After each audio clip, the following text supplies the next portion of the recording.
വിശദമായ വാർത്തകളിലേക്ക്. ഏതു നിമിഷവും പരുന്തിന്റെ ആക്രമണം ഭയന്ന ഒരു പ്രദേശം. പത്തനംതിട്ട അടൂർ ചാല നിവാസികളാണ് പരുന്തുകളുടെ ആക്രമണത്തെ ഭയന്ന് വീടിന് പുറത്തിറങ്ങാൻ ഭയപ്പെട്ട് കഴിയുന്നത്. സ്ത്രീകളെയും കുട്ടികളെയുമാണ് പരുന്ത് മിക്കവാറും ആക്രമിക്കുന്നത്. ഒരു വർഷത്തോളമായി അടൂർ ചാല പ്രദേശത്ത് പരുന്തിന്റെ ശല്യം തുടങ്ങിയിട്ട്. പുറത്തു മാത്രമല്ല, വീടിനകത്തും കടന്നും പരുന്തുകൾ ആളുകളെ ആക്രമിക്കുകയാണ്. ഒരു വീടിൻ്റെ അവിടെ വന്നിരുന്നു കഴിഞ്ഞാൽ ആദ്യമേ ഒരു സ്ത്രീ ആയിരിക്കും ആക്രമിക്കുന്നത്.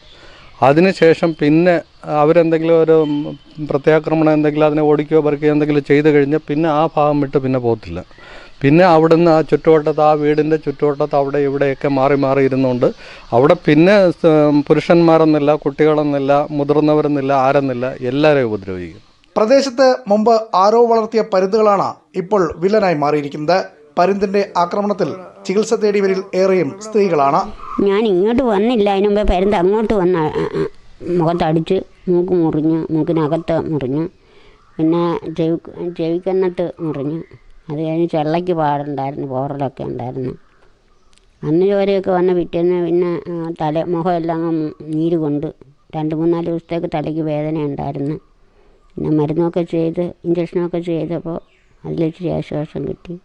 ആക്രമണകാരികളായ 2 പരുന്തുകളെ നാട്ടുകാർ തന്നെ പിടികൂടി വനം വകുപ്പിന് കൈമാറി. ബാക്കിയുള്ളവയെ ഉടൻ പിടികൂടി പ്രദേശത്ത് നിന്ന് മാറ്റണമെന്നാണ് നാട്ടുകാർ ആവശ്യപ്പെടുന്നത്. ന്യൂസ് 18 പത്തനംതിട്ട. തൃശൂർ കയ്പമംഗലത്ത് അടച്ചിട്ട വീട് കുത്തി തുറന്ന് കവർച്ച. 70,000 രൂപയും വിലപിടിപ്പുള്ള വാച്ചും മോഷണം പോയി. 3 പീടിക ബീച്ച് റോഡിലെ അഷ്റഫിന്റെ വീട്ടിലാണ് മോഷണം നടന്നത്. അഷ്റഫും കുടുംബവും കോയമ്പത്തൂരിലാണ് താമസം. ഇരുനില വീടിന്റെ മുൻവശത്തെ വാതിൽ കുത്തിപ്പൊളിച്ചാണ് മോഷ്ടാവ് അകത്ത് കടന്നിട്ടുള്ളത്. പ്രദേശത്ത് അടച്ചിട്ട വീടുകൾ കേന്ദ്രീകരിച്ചുള്ള മോഷണം പതിവായിരിക്കുകയാണ്. കഴിഞ്ഞ ദിവസം പെരിഞ്ഞനത്ത് 3 വീടുകളിൽ കവർച്ച നടന്നിരുന്നു.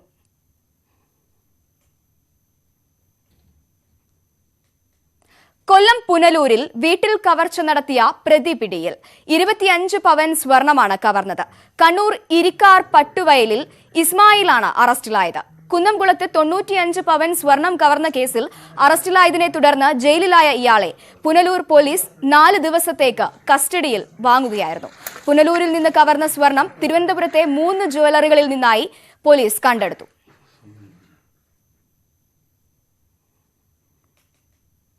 കോഴിക്കോട് ബസ്സിൽ നിന്ന് തെറിച്ചു വീണ 3 യുവതികൾക്ക് പരുക്കേറ്റ സംഭവത്തിൽ പോലീസ് കേസെടുത്തു. എടച്ചേരി പോലീസാണ് കേസെടുത്തത്. വടകര കുറ്റ്യാടി റൂട്ടിലെ സ്വകാര്യ ബസ്സിലായിരുന്നു അപകടം.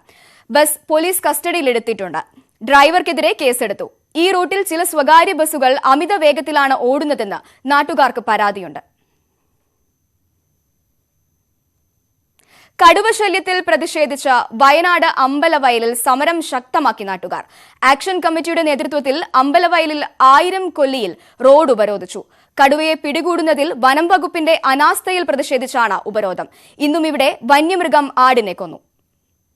ജീവിക്കാൻ പറ്റാത്ത അവസ്ഥയിലെത്തിച്ച വനംവകുപ്പിന്റെ നടപടിയിൽ പ്രതിഷേധിച്ച് വയനാട് അമ്പലവയൽ പൊന്മുടിക്കോട്ട പ്രദേശത്തെ 2 മാസക്കാലത്തിലധികമായി ഭീതിയിലാഴ്ത്തുന്ന കടുവകളെയും പുലികളെയും പിടികൂടുന്നതിൽ വനംവകുപ്പ് കാണിക്കുന്ന അനാസ്ഥയിൽ പ്രതിഷേധിച്ചാണ് വഴിതടയൽ സമരം നടത്തിയത്. രാവിലെ 10:30 കൊളകപ്പാറ അമ്പലവയൽ റോഡിൽ 1000 കൊല്ലിയിലാണ് ആക്ഷൻ കമ്മിറ്റിയുടെ നേതൃത്വത്തിൽ റോഡ് ഉപരോധിച്ചത്. ലോക്ക്ഡൌണിന് സമാനമായ സാഹചര്യമാണ് മാസങ്ങളായി ഈ പ്രദേശത്ത്.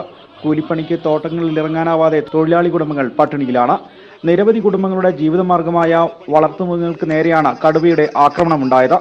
സ്വകാര്യ വ്യക്തിയുടെ CCTV ക്യാമറയിലും വനംവകുപ്പ് സ്ഥാപിച്ച ക്യാമറയിലും കടുവയുടെ ദൃശ്യങ്ങൾ പലതവണ പതിഞ്ഞിട്ടും വനംവകുപ്പ് കാര്യക്ഷമമായി വിഷയത്തിൽ ഇടപെടുന്നില്ലെന്നാണ് നാട്ടുകാരുടെ ആക്ഷേപം. നിലവിൽ ഈ നിമിഷം വരെ കടുവകളെയും പുലികളെയും പിടിക്കാൻ പറ്റാത്ത സാഹചര്യത്തിൽ ജനങ്ങൾക്ക് ഭയരഹിതമായി ജീവിക്കുന്നുള്ള സാഹചര്യം ഉണ്ടാക്കണം. അതിന് ഈ പ്രദേശത്ത് ഇന്നടക്കം കടുവ നാട്ടിലിറങ്ങിയ സാഹചര്യത്തിൽ ആംബുലൻസ് സൗകര്യവും അതുപോലെ തന്നെ ഡോക്ടർ അടക്കമുള്ള സൗകര്യങ്ങൾ ഏർപ്പെടുത്തിക്കൊണ്ട് ജനങ്ങളുടെ സംരക്ഷണം ഉറപ്പുവരുത്തണമെന്നാണ് ഞങ്ങൾക്ക് ആദ്യമായി ആവശ്യപ്പെടാറുള്ളത്. കുപ്പക്കൊല്ലി ടൗണിൽ നിന്ന് പ്രതിഷേധ റാലിയായാണ് 100 കണക്കിന് നാട്ടുകാർ റോഡ് ഉപരോധത്തിനെത്തിയത്. ഇതിനിടെ കഴിഞ്ഞ ദിവസം അമ്പലവയൽ തെക്കൻകൊല്ലിയിൽ ആടിനെ വന്യമൃഗം കൊന്നുതിന്നു. കടുവയാണെന്നാണ് സംശയം. പ്രതിഷേധത്തിന്റെ ആദ്യഘട്ടമെന്ന നിലയിലാണ് റോഡ് ഉപരോധിക്കുന്നതെന്നും തുടർ നടപടികൾ ഉണ്ടായില്ലെങ്കിൽ DFO ഓഫീസ് മാർച്ചും ദേശീയപാത ഉപരോധവും ഉൾപ്പെടെ സമരം ശക്തമാക്കാനാണ് ആക്ഷൻ കമ്മിറ്റിയുടെ തീരുമാനം. ന്യൂസ് 18 വയനാട്. ചിന്താ ജെറോമിന്റെ ഗവേഷണ പ്രബന്ധ വിവാദത്തിൽ വിശദീകരണം തേടി ഗവർണർ. കേരള സർവകലാശാല വിസിയോട് റിപ്പോർട്ട് സമർപ്പിക്കാൻ നിർദ്ദേശിച്ചു. വിവരങ്ങളുമായി നന്ദകുമാർ ചേരുന്നു. നന്ദകുമാർ, എന്തൊക്കെയാണ് വിവരങ്ങൾ? ചിന്താ ജെറോമിന്റെ ഗവേഷണ പ്രബന്ധ വിവാദത്തിലാണ് ഇപ്പോൾ ഗവർണർ വിശദീകരണം തേടിയിരിക്കുന്നത്. പ്രത്യേകിച്ച് ചിന്തയുടെ ഗവേഷണ പ്രബന്ധം കോപ്പിയടി എന്നാണ് പരാതിയെന്നും അതോടൊപ്പം തന്നെ ഡോക്ടറേറ്റ് റദ്ദാക്കണമെന്നും ഒരു ആവശ്യം നിലനിൽക്കുകയാണ്. ഈ ഒരു സാഹചര്യത്തിലാണ് ഗവർണർ വിശദീകരണം തേടിയത്. അതോടൊപ്പം തന്നെ ഈ വിശദീകരണം തേടിയത് അത് കേരള സർവകലാശാല വിസിയോട് തന്നെയാണ്. പ്രത്യേകിച്ച് ഈ വിഷയത്തിൽ കൃത്യമായ രീതിയിൽ റിപ്പോർട്ട് സമർപ്പിക്കണമെന്നാവശ്യപ്പെട്ടാണ് ഗവർണർ ഇപ്പോൾ വിസിയോട് വിശദീകരണം ചോദിച്ചിരിക്കുന്നത്. പ്രത്യേകിച്ച് ഈ ഒരു വിഷയം ചിന്താ ജെറോമിന്റെ ഗവേഷണ ബിരുദം പുനഃപരിശോധിക്കണമെന്ന് ആവശ്യപ്പെട്ട് സ്റ്റേറ്റ് യൂണിവേഴ്സിറ്റി ക്യാമ്പയിൻ കമ്മിറ്റി പരാതി നൽകിയതിന് പിന്നാലെയാണ് ഗവർണർ ആരിഫ് മുഹമ്മദ് ഖാന്റെ ഇടപെടൽ. അതുപോലെ തന്നെ നിരവധി ആൾക്കാർ ഇത്തരത്തിൽ ഈ ഒരു ഗവേഷണ ബിരുദം പുനഃപരിശോധിക്കണമെന്നാവശ്യപ്പെട്ട് സർവകലാശാലയ്ക്കും ഗവർണർക്കും അടക്കം പരാതികൾ നൽകിയിട്ടുണ്ട്. ആ ഒരു സമയത്താണ് ഗവർണർ ആരിഫ് മുഹമ്മദ് ഖാന്റെ ഒരു ഇടപെടൽ വന്നിരിക്കുന്നത്. പ്രത്യേകിച്ച് വിവാദ പ്രബന്ധത്തെക്കുറിച്ച് കേരള സർവകലാശാലയുടെ വിശദീകരണം തേടുകയും അതോടൊപ്പം തന്നെ ഇത്തരത്തിൽ എന്താണ് സംഭവിച്ചത്, ഇതിന് പിന്നിലെ വിവാദമായ കാര്യങ്ങൾ എന്തൊക്കെയാണ് എന്നീ കാര്യങ്ങൾ തന്നെയാണ് ഗവർണർ ഇപ്പോൾ വിസിയോട് വിശദീകരണം ചോദിച്ചിട്ടുള്ളത്. എന്തായാലും ഈ ഒരു വിവാദ പ്രബന്ധം നേരിട്ട് പരിശോധിക്കാൻ വിദഗ്ധ സമിതിയെ നിയമിക്കാൻ തന്നെയാണ് കേരള സർവകലാശാല ആലോചിക്കുകയും ചെയ്യുന്നത്. എന്തായാലും സർവകലാശാലയെ സംബന്ധിച്ചിടത്തോളം പരാതി വിശദമായി പഠിച്ച ശേഷം തുടർ നടപടി എടുക്കാമെന്നതാണ് വിസിയുടെ ഒരു നിലപാട്. ശരി, വിശദവിവരങ്ങൾ നൽകിയത് നന്ദകുമാർ. പാലക്കാട് എലവഞ്ചേരിയിൽ മാനിനെ ഷോക്കടിപ്പിച്ചു കൊന്ന കേസിൽ പ്രതികൾക്കായി തിരച്ചിൽ തുടങ്ങി. എലവഞ്ചേരി എളന്തിക്കോളമ്പിലാണ് സംഭവം. പാടത്തിറങ്ങുന്ന മാനിനെ കൊല്ലാൻ മോട്ടോർ പുരയിൽ നിന്നും വൈദ്യുതി ലൈൻ വലിച്ചാണ് വെള്ളത്തിലൂടെ വൈദ്യുതി കടത്തിവിട്ടത്. ഇന്നലെ പുലർച്ചെ പാടത്തിറങ്ങിയ മാൻ ഷോക്കേറ്റ് ചത്തു. തുടർന്ന് മാനിന്റെ ജഡം കഷ്ണങ്ങളാക്കി. വനം വകുപ്പ് ഉദ്യോഗസ്ഥർ വരുന്നതറിഞ്ഞ് മാംസകഷ്ണങ്ങൾ ചാണകക്കുഴികളിൽ തള്ളി. രഹസ്യവിവരത്തെ തുടർന്ന് സ്ഥലത്തെത്തിയ ഉദ്യോഗസ്ഥർ മാനിന്റെ ജഡം കണ്ടെത്തി. അനധികൃതമായി വൈദ്യുതി ലൈൻ വലിച്ചതിന് KSEBയും കേസെടുത്തിട്ടുണ്ട്. പ്രദേശവാസിയും തോട്ടമുടമയുമായ രതീഷ് ഒളിവിലാണ്. ഒരിടവേളയ്ക്ക് ശേഷം എറണാകുളം കോട്ടപ്പടിയിൽ വീണ്ടും കാട്ടാന ശല്യം. ജനവാസ മേഖലകളിൽ ഇറങ്ങിയ കാട്ടാന കൃഷി നശിപ്പിച്ചു. കോട്ടപ്പടി പഞ്ചായത്തിൽ അടുത്തിടെ കാട്ടാനയാക്രമണത്തിന് കുറവ് വന്നിരുന്നു. ഇതിന്റെ ആശ്വാസത്തിലായിരുന്നു കർഷകർ. എന്നാൽ കഴിഞ്ഞ ദിവസം പുലർച്ചെ വീണ്ടും ആനക്കൂട്ടമെത്തി. ജനവാസ മേഖലകളിൽ ഇറങ്ങിയ ആനകൾ കൃഷിയിടങ്ങൾ നശിപ്പിച്ചു. വടക്കും ഭാഗം പുല്ലുവഴിച്ചാൽ പ്രദേശത്തെ കർഷകരുടെ വാഴ, കപ്പ, റബ്ബർ തുടങ്ങിയവ കാട്ടാനക്കൂട്ടം തിന്നും ചവിട്ടിമെതിച്ചും നശിപ്പിക്കുകയായിരുന്നു. വടക്കും ഭാഗം പുല്ലുവഴിച്ചാലിലെ തെക്കനാട്ട് രവി എന്ന കർഷകന്റെ കൃഷിയിടത്തിലെ 200ഓളം വാഴകളാണ് ആനകൾ നശിപ്പിച്ചത്. ഒരു ഇടവേളയ്ക്ക് ശേഷമാണ് ഇവിടെ വീണ്ടും ആനയുടെ ശല്യം കൂടിക്കൂടി വരുന്നത്. ഏതാണ്ട് 6 മാസം മുമ്പ് വരെ ഇവിടെ ആന ഒറ്റപ്പെട്ട് വന്നുകൊണ്ടിരുന്നതാണ്. ഇപ്പോൾ എണ്ണം കൂടിക്കൂടി വന്ന് ഈ പ്രദേശത്തുള്ളവർക്ക് ജീവിക്കാൻ പോലും പറ്റാത്ത അവസ്ഥയിൽ, കൃഷി ചെയ്ത് കർഷകൻ ജീവിക്കാൻ പറ്റാത്തൊരവസ്ഥയിലാക്കിയിട്ടുണ്ട്. കൂടാതെ ഇപ്പോൾ കുട്ടികൾക്കും മുതിർന്നവർക്കും പകൽ സമയം പോലും പുറത്തിറങ്ങി നടക്കാൻ പറ്റാത്ത അവസ്ഥയിലേക്ക് രൂക്ഷമായിക്കൊണ്ടിരിക്കുകയാണ്. സമീപത്തെ കൃഷിയിടങ്ങളിലും സമാനമായ രീതിയിൽ കാട്ടാനയാക്രമണം ഉണ്ടായിട്ടുണ്ട്. കൃഷിനാശം മാത്രമല്ല, ജീവനും സ്വത്തിനും വരെ ആനകൾ ഭീഷണിയായിരിക്കുകയാണെന്ന് കർഷകർ പരാതിപ്പെടുന്നു. ന്യൂസ് 18 കോതമംഗലം. കാട്ടാന ആക്രമണത്തിൽ കൊല്ലപ്പെട്ട ഫോറസ്റ്റ് വാച്ചർ ശക്തിവേലിന്റെ മകൾക്ക് സർക്കാർ ജോലി നൽകുമെന്ന് മന്ത്രി AK ശശീന്ദ്രൻ.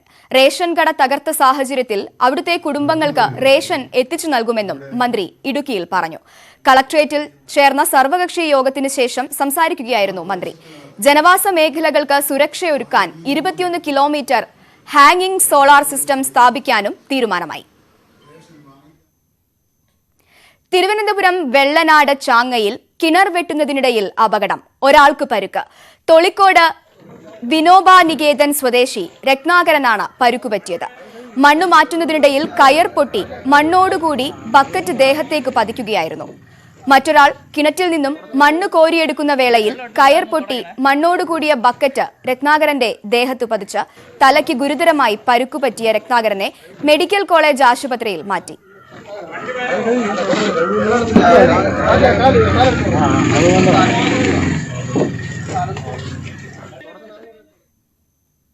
മടങ്ങിയെത്താം ചെറിയൊരിടവേള.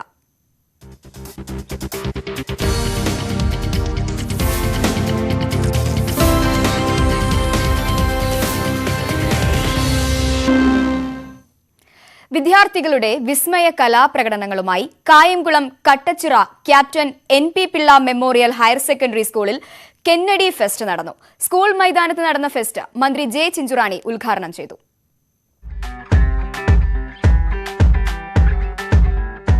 ISO അംഗീകാര തിളക്കത്തിലാണ് Kayamkulam Kattachira captain NP Pillai memorial school Kennedy fest ആഘോഷിച്ചത്. പ്രതിഭ MLA അധ്യക്ഷയായ ചടങ്ങിൽ ആലപ്പുഴ MP AM ആരിഫിൽ നിന്നും ISO അംഗീകാര പത്രം സ്കൂൾ മാനേജർ മായ ശ്രീകുമാർ ഏറ്റുവാങ്ങി. പേടിച്ചു വരുന്ന കുട്ടികൾ അവിടെ ചിത്രശലഭങ്ങളെ പോലെ പറന്നു നടക്കുന്ന ഒരു മാനസികാവസ്ഥയിലേക്ക് അവരെ എത്തിക്കുക എന്നത് സ്കൂൾ അന്തരീക്ഷത്തിന്റെ, സ്കൂൾ അങ്കണത്തിന്റെ അണിഞ്ഞൊരുങ്ങുന്ന അതിന്റെ പ്രതീതിയും അതിന്റെ ഭംഗിയുമാണ് ആദ്യ പടി തന്നെ കുട്ടിയുടെ മനസ്സിലേക്ക് ഇഷ്ടപ്പെടുന്നത്. പൊതുവിദ്യാലയങ്ങളുടെ മികവിലൂടെ ഭാവി കേരളത്തിന്റെ മുന്നേറ്റമാണ് സാധ്യമാകുന്നതെന്ന് ഫെസ്റ്റ് ഉദ്ഘാടനം ചെയ്ത മന്ത്രി ജെ ചിഞ്ചുറാണി. വിവിധ മേഖലകളെടുത്ത് പരിശോധിച്ചാൽ നമുക്കറിയാം, ഇന്ന് ഒട്ടേറെ മേഖലകളിൽ തിളങ്ങുന്ന കുഞ്ഞുങ്ങളെ നമുക്ക് കാണുവാൻ കഴിഞ്ഞു. അത് TV സ്റ്റാറുകളായി, സിനിമയിലായി, അതിനൊക്കെ അവരെ ഉയർത്തിക്കൊണ്ടുവരണമെങ്കിൽ ഇത്തരത്തിലുള്ള സ്കൂളുകളിൽ നമുക്ക് അവരുടെ ഉള്ളിൽ ഉറങ്ങിക്കിടക്കുന്ന കലാവാസനകളെ പുറത്തു കൊണ്ടുവന്നെങ്കിൽ മാത്രമേ അവർ ഇന്ന ആളാകൂ എന്ന് മാറുവാൻ നമുക്ക് അവരെ ആക്കി മാറ്റുവാൻ നമുക്ക് കഴിയൂ. സംസ്ഥാന ജില്ലാതല മത്സരങ്ങളിൽ മികവ് പുലർത്തിയ വിദ്യാർത്ഥികളെ ചടങ്ങിൽ അനുമോദിച്ചു. തുടർന്ന് വിദ്യാർത്ഥികളുടെ കലാപ്രകടനങ്ങളും അരങ്ങേറി.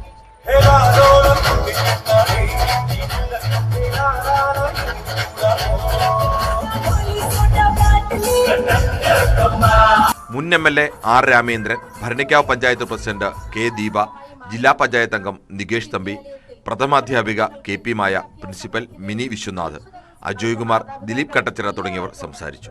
ന്യൂസ് 18 കായംകുളം. തൃശൂർ വടക്കാഞ്ചേരി കുണ്ടന്നൂരിൽ അനധികൃത വെടിമരുന്ന് ശേഖരം കണ്ടെത്തി. വെടിക്കെട്ടുപുരയിലെ അപകടത്തെ തുടർന്ന് നടത്തിയ അന്വേഷണത്തിലാണ് വെടിമരുന്ന് കണ്ടെത്തിയത്. ചാക്കിൽ കെട്ടി തോട്ടിൽ തള്ളിയ നിലയിലായിരുന്നു കരിമരുന്ന്. ഡെപ്യൂട്ടി കളക്ടറുടെ നേതൃത്വത്തിൽ നടത്തിയ പരിശോധനയിലാണ് കരിമരുന്ന് കണ്ടെത്തിയത്. ഇടുക്കി ഇരട്ടയാറിൽ വാഹനാപകടത്തിൽ ബൈക്ക് യാത്രികൻ മരിച്ചു. ഇടിഞ്ഞമല സ്വദേശി ജോബിൻ പ്ലാത്തോട്ടത്തിലാണ് മരിച്ചത്. ഇരട്ടയാറിനും നത്തുക്കല്ലിനുമിടയിൽ ബൈക്കും മിനി ലോറിയും കൂട്ടിയിടിച്ചാണ് അപകടം. കൊച്ചി നഗരത്തിൽ ബൈക്കിലെത്തി മാല മോഷ്ടിച്ചയാൾ പിടിയിൽ. പാലക്കാട് ആലത്തൂർ സ്വദേശി രതീഷാണ് പിടിയിലായത്. ആലുവയിൽ വാടകയ്ക്ക് താമസിക്കുകയാണ് ഇയാൾ. ഒരു മാസത്തിനിടെ പാലാരിവട്ടം, എളമക്കര എന്നിവിടങ്ങളിലായി 4 സ്ത്രീകളുടെ മാല പിടിച്ചു പറിച്ചിരുന്നു. പുലർച്ചെ റോഡിലിറങ്ങുന്ന സ്ത്രീകളുടെ മാല മുളകുപൊടി വിതറിയ ശേഷമാണ് പൊട്ടിച്ചിരുന്നതെന്ന് പോലീസ് പറഞ്ഞു.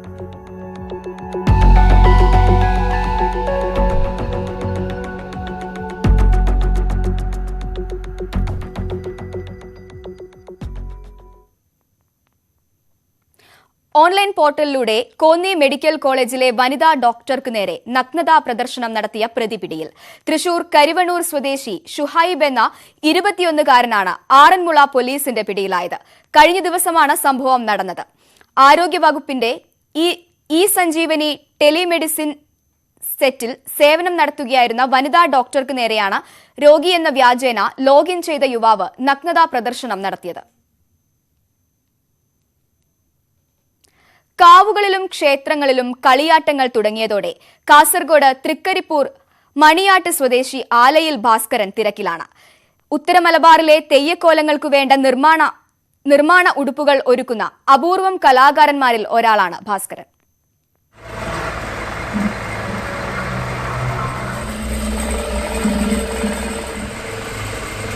അറുപത് പിന്നിട്ട ഭാസ്കരൻ ഇന്ന് ഈ രംഗത്തെ അപൂർവം കലാകാരന്മാരിൽ ഒരാളാണ്. തന്റെ കൊച്ചുവീട്ടിലെ മുറിയിലിരുന്നാണ് ഇദ്ദേഹം തെയ്യങ്ങൾക്ക് നിറവസ്ത്രങ്ങൾ നെയ്യുന്നത്. ഈ കരവിരുത് തേടി തെക്ക് വടകര മുതൽ വടക്ക് സുള്ളിയ വരെയുള്ള നിരവധി തെയ്യം കലാകാരന്മാർ എത്താറുണ്ട്.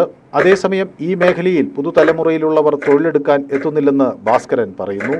സീസൺ സമയത്ത് ഇഷ്ടം പണിയും കാര്യങ്ങളുണ്ടാവും. പിന്നെ ഇല്ലാത്ത സമയത്ത് ഇപ്പോൾ 6 മണിക്ക് മറ്റു കാര്യങ്ങൾക്ക് പോകും. ഈ പണിക്കുന്ന ഈ ആൾക്കാരില്ലാത്തതുകൊണ്ട് അതിൻ്റെ ബുദ്ധിമുട്ട് തന്നെ. ആരും പിന്നെ ഈ ഇതിൽ വരുന്നില്ലേ, വിളിച്ചാലും വരുന്നില്ല, എടുക്കാനുള്ള താല്പര്യക്കുറവ്, ഒപ്പിച്ചു പോലെ. അതായത് പിന്നെ ഏകദേശം വടകര മുതൽ മറ്റേ നമ്മൾ കർണാടക ബോർഡർ വരെ ഇവിടെ അടുത്ത് ആക്കും. തെയ്യത്തിന്റെ നിറപ്പൊലിമയ്ക്ക് അഴകു കൂട്ടുന്നവയാണ് ഉടയാടകൾ. പൂക്കട്ടി, വിതാനത്തറ, കാണിമുണ്ട് തുടങ്ങിയ ഉടയാടകൾക്ക് കൃത്യമായ അളവും രൂപവും ഉണ്ട്. പ്രത്യേകതരം തുണിയിൽ ഞൊറികൾ ഉണ്ടാക്കി അലങ്കാരങ്ങൾ നൽകി നിർമ്മിച്ചെടുക്കുക എന്നത് ശ്രമകരമായ ജോലിയാണ്. ഇവയ്ക്ക് പുറമെ കൊടിക്കൂറകളും മേലാപ്പുകളും ഇദ്ദേഹം ഉണ്ടാക്കി നൽകുന്നുണ്ട്. ന്യൂസ് 18 തൃക്കരിപ്പൂർ. വായ മൂടിക്കെട്ടി കാലിക്കുടവുമായി ഭരണസമിതി അംഗം തന്നെ പഞ്ചായത്ത് കമ്മിറ്റിയിൽ പ്രതിഷേധവുമായി എത്തിയത് ശ്രദ്ധേയമായി. കൊല്ലം കരവാളൂർ ഗ്രാമപഞ്ചായത്തിലെ ചേറ്റക്കുഴി വാർഡ് മെമ്പറാണ് കുടിവെള്ളത്തിനായി ഇത്തരത്തിൽ ഒരു സമരരീതി കൈക്കൊണ്ടത്. ജലജീവൻ പദ്ധതിയിൽ ഉൾപ്പെടുത്തി വാർഡിൽ ജലം വിതരണം ചെയ്യണമെന്ന് നിരവധി തവണ ഭരണസമിതിയോട് ആവശ്യപ്പെട്ടിട്ടും നടക്കാത്ത സാഹചര്യത്തിലാണ് പ്രതിഷേധം സംഘടിപ്പിച്ചത്.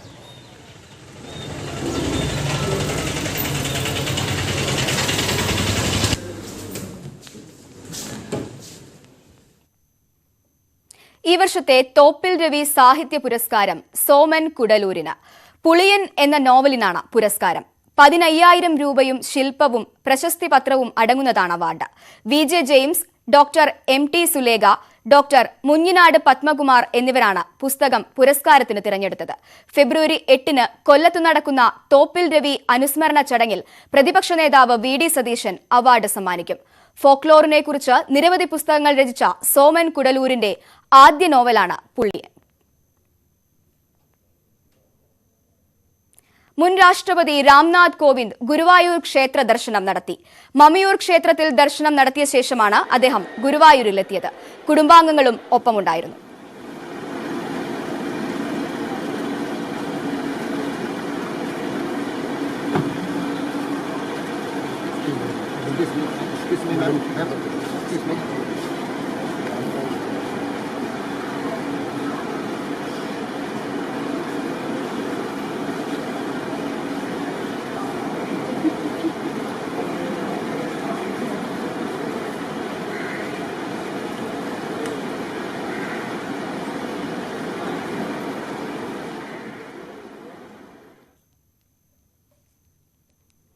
ആറ്റിങ്ങൽ മുതാക്കൽ ഗ്രാമപഞ്ചായത്തിൽ അവിശ്വാസ പ്രമേയവുമായി BJP. എന്നാൽ പഞ്ചായത്ത് കമ്മിറ്റിയിൽ ക്വാറം തികയാത്തതിനാൽ പ്രമേയം ചർച്ചയ്ക്കെടുത്തില്ല. 20-അംഗ ഭരണസമിതിയിൽ 13 പേരും വിട്ടുനിന്നതോടെ അവിശ്വാസ പ്രമേയം ചർച്ച ചെയ്യാൻ കഴിയാതെ വന്നു. CPM 4, CPI 2, കോൺഗ്രസ് 5, സ്വതന്ത്രർ 2, BJP 7 എന്ന നിലയിലാണ് മുതാക്കൽ പഞ്ചായത്തിലെ കക്ഷിനില. BJP അംഗങ്ങൾ മാത്രമാണ് അവിശ്വാസ പ്രമേയ ചർച്ചയ്ക്കെത്തിയത്. നാട്ടുവർത്തമാനം പൂർണ്ണമാകുന്നു. നമസ്കാരം.